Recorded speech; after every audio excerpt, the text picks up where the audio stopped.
هیواد کې د جنگ جګړو له درېدو سره سم تفریحي سیمو په ځانګړي ډول د هیواد شمال کې د ستا طبیعي منظرو څخه د لیدونکو کسانو شمیر په بېساري توګه زیات شوی دی.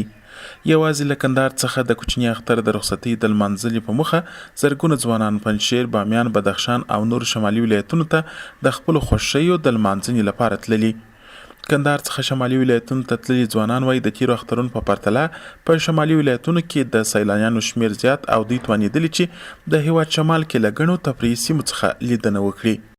موږ د کندهار څخه مینوال و د پنجشیر ولایت پریان ولسوالۍ ته راغلي یو او دلته د خپلو ملګرو سره مېلې کوو.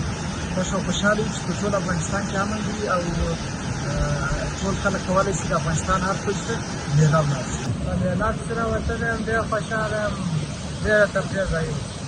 شکر دی الحمدلله کندهار ولایت کې سیمې شانې راته کوي، پوښتنې یې کېږي خو کومو جوابونه مو ورکړي. میله وال وایي د کورنۍ سیلانیانو ترڅنګ هیواد د بهرنۍ سیلانیانو لپاره هم نالیدلې خو په زړه پورې طبیعي ښکلاګانې لري.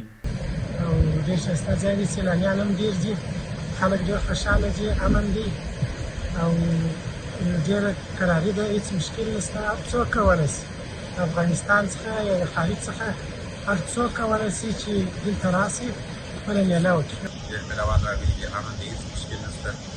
خلک ښې خوشحالۍ سره کولی شي د ډېرې ورځې او شپې اختر د ورځې او شپې د دې تېرې کړي، هېڅ مشکل نشته. غزني، میدان وردګ، پلازمینه کابل، بلخ، بامیان، بدخشان، پنجشیر، جوزجان او پروان هغه سیمې دي چې د کندهار زیات اوسیدونکي د جګړو له پای ته رسېدو وروسته خپلې خوښۍ او رخصتۍ په همدې سیمو کې لمانځي. امنیتي مسؤلینو ویلي چې د میله والو د امنیت د ټینګښت لپاره یې ځانګړي امنیتي تدابیر نیولي.